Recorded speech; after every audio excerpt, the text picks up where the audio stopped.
rahimakumullah, betapa besarnya nikmat Allah yang telah diberikan kepada kita. Hari ini kita hanya menghitung satu nikmat Allah saja, yaitu oksigen. Ternyata ketika kita sudah berusia 60 tahun, kita sudah menikmati nikmat dari Allah itu 62,5 triliun jumlahnya untuk satu nikmat Allah itu. Jika kita berusia 70 tahun, maka kita sudah menikmati dari Allah itu 65 triliun dari satu nikmat saja. Apa itu? Oksigen. Andai hari ini Allah meminta ganti kepada kita, seperti kita membayar di apotek, membeli di apotek, membayar di rumah-rumah sakit swasta untuk sebuah oksigen, untuk kehidupan kita yang telah 50 tahun, 60 tahun, 70 tahun, sanggupkah kita membayar 60 triliun? Sanggupkah kita membayar 30 triliun? Atau 1 triliun saja? Saya rasa kita tidak akan pernah sanggup membayar 1 triliun saja. Jangankan 1 triliun, 1 miliar saja kita tidak akan sanggup. Begitu banyaknya nikmat Allah itu kepada kita. Itu baru satu hitungan dari sisi banyaknya yang ada di diri kita. Belum lagi kita hitung mata. Berapa nikmat mata kalau diuangkan? Berapa nikmat telinga kalau diuangkan? Berapa nikmat otak kalau diuangkan? Berapa nikmat jantung kalau diuangkan? Coba copot saja jantung kita satu. Berapa nikmat ginjal kalau diuangkan? Berapa nikmat usus kalau diuangkan? Dan seluruh organ-organ tubuh kita andai diuangkan, maka akan menjadi beribu-ribu triliun lebih. Atau seperti yang dikatakan oleh Allah, jika kamu hendak menghitung nikmat-nikmat Allah yang ada pada dirimu, kamu tidak akan bisa menghitungnya sampai kiamat pun. Maka bapak-bapak sedang Jumat rahimakumullah, maka wajar atau apakah tidak menjadi pemikiran bagi kita? 31 kali Allah bilang dalam surat Ar-Rahman, fa bi ayyi ala'i rabbikuma tukadziban. 31 kali diulang-ulang oleh Allah dalam surat Ar-Rahman. Nikmat manakah lagi yang hendak engkau dustakan? Nikmat manakah lagi yang hendak engkau ingkari, yang tidak engkau akui? Yang mana lagi? Baru satu oksigen saja kamu tidak bisa membayarnya, tidak bisa menghitungnya. Belum lagi yang lain-lain. Fa bi ayyi ala'i rabbikuma tukadziban. Bapak-bapak sedang Jumat, 31 kali Allah bilang. Tidak ada dalam surat dalam Al-Quran yang Allah bilang itu sampai 31 kali. Berulang-ulang dibilang oleh Allah. Apa artinya? Artinya supaya kita jangan menjadi manusia-manusia yang sombong. Supaya kita jangan menjadi manusia-manusia yang tidak mengatakan tidak mendapatkan nikmat Allah. Supaya kita menjadi orang-orang yang bersyukur. Supaya kita menjadi orang-orang yang sujud. Supaya kita menjadi orang-orang yang selalu merasa bahwasanya hidup kita ini adalah betul-betul dari Allah, untuk Allah. Dan supaya kita betul-betul yakin bahwasanya kehidupan di dunia ini adalah milik Allah Subhanahu wa Ta'ala. Satu tabung oksigen saja langka. Pemerintah Indonesia sudah berpikir mencarinya. Bagaimana mengimpor tabung-tabung oksigen dari luar negeri. Begitu bahayanya kita. Ada seorang ayah berebut dengan nenek-nenek tua di salah satu apotek, memperebutkan satu tabung oksigen. Yang kebetulan di apotek itu hanya tinggal satu tabung oksigen itu. Kata ayah, ini untuk saya, anak saya sedang sekarat. Tetapi kakek juga bilang ini untuk istri saya juga sedang sekarat. Berebut satu tabung oksigen. Hampir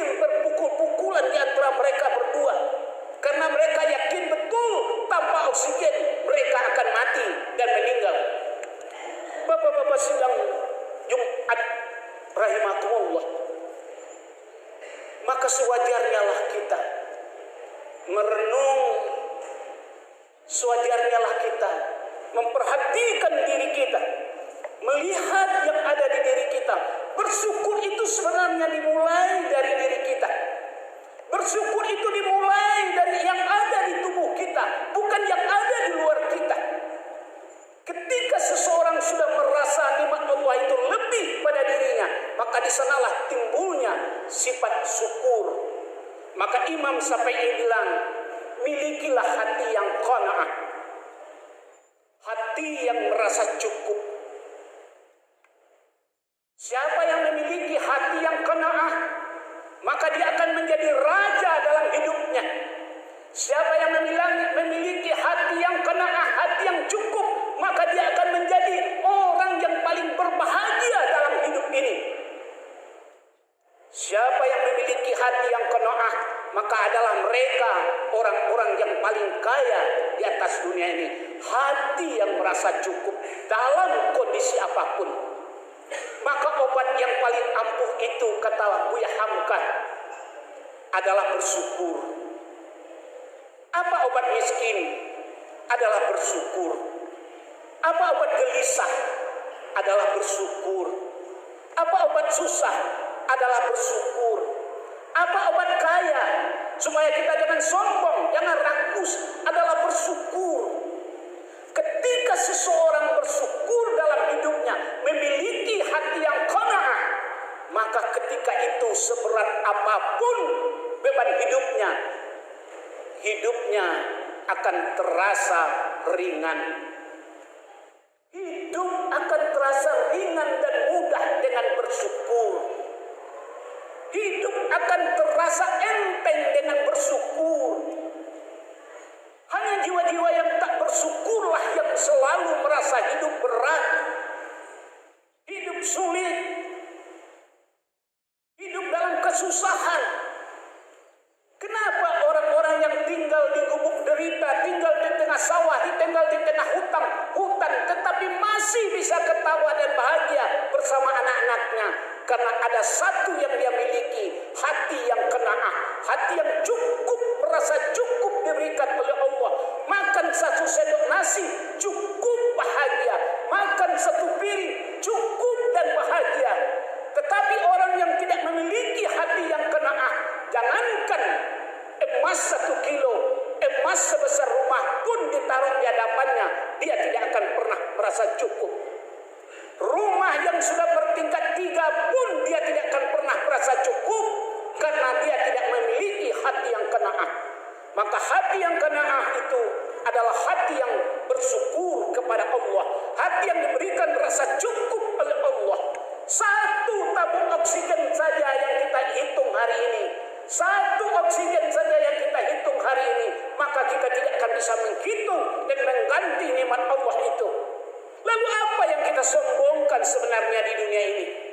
Lalu apa yang kita angkuhkan di dunia ini? Karena toh ternyata hari ini banyak manusia-manusia yang sombong, yang tak tahu kalau nikmat Allah itu sangat berlebih pada dirinya. Apa contohnya manusia yang sombong? Ketika HP berdering, HP-nya berdering dan bergetar, maka cepat-cepat dia berlari mengambil HP. Tetapi ketika suara azan kedengaran di masjid atau di musala, memanggil hayya 'alas shalah, hayya 'alal falah, mari salat, mari menuju kemenangan. Ada yang seperti tak tahu saja, ada yang seperti tak kenal saja. Sudah dipanggil oleh Allah hayya 'alas shalah, hayya 'alal falah, tak kenal, cuek-cuek aja, tak mau ke masjid, tak mau sholat berjamaah. Allah memanggilnya ke masjid, tak dengar, padahal hidup dia karena Allah, oksigen dia Allah yang berikan. Kalau dicabut oleh Allah oksigen, maka berhentilah kehidupannya, tak ada kehidupannya. Ini kita kalau punya anak kita kasih makan, kita kasih uang, kita kasih belikan rumah, kita kasih mobil, tetapi ketemu sama kita anak itu dipanggil, wahai anak kesinilah. Bagaimana perasaan kita? Ketika yang dipanggil si anak tak mau melihat, melirik dan mendengar, memperhatikan kita. Dipanggil lagi ketika zuhur, tak melihat lagi, tak melirik lagi. Dipanggil lagi ketika maghrib, tak mau datang juga ke masjid. Dipanggil lagi hanya 1 kali dalam 1 minggu setiap hari Jumat untuk datang ke masjid, tak ke masjid juga. Sombong. Itulah orang-orang yang sombong.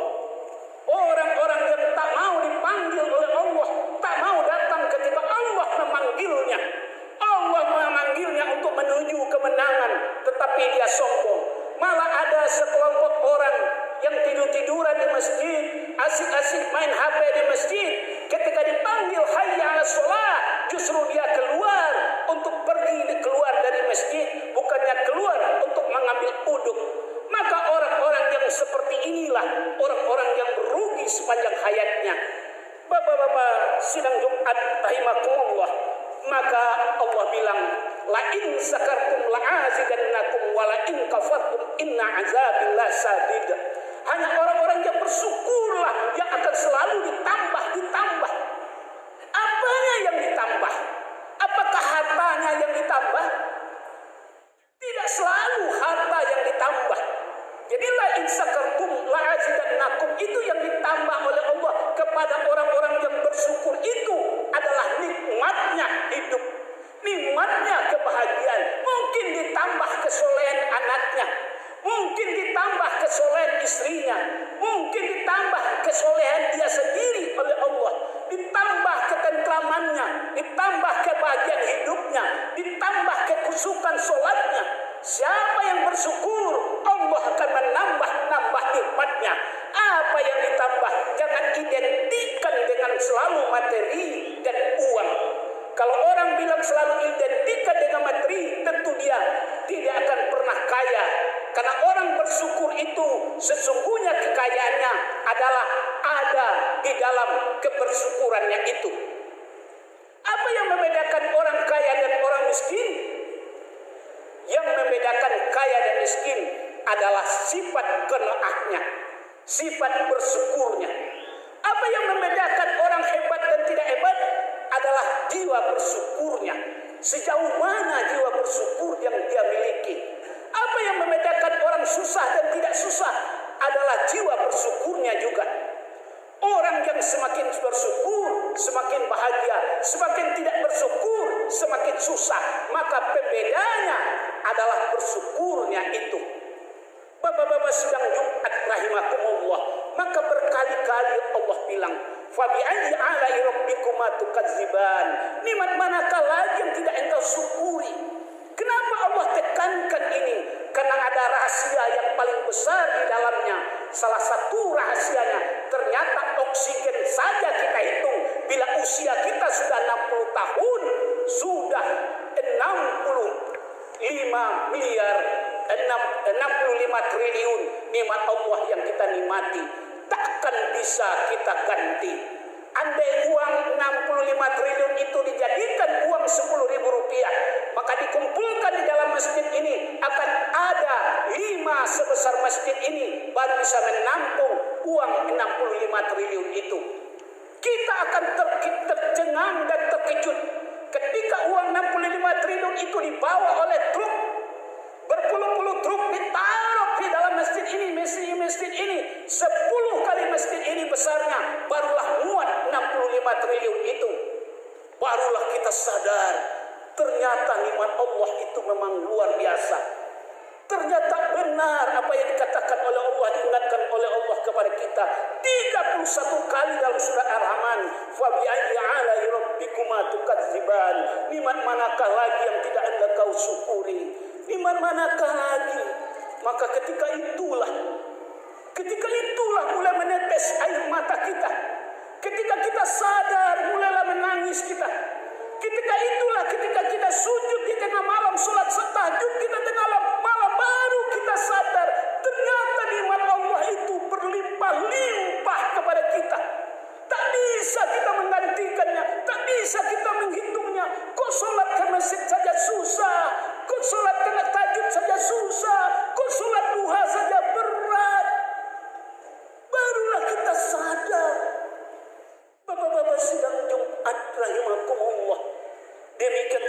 bertambah. Semoga dapat kita ambil iktibar. Faktabiru ya ulil albab.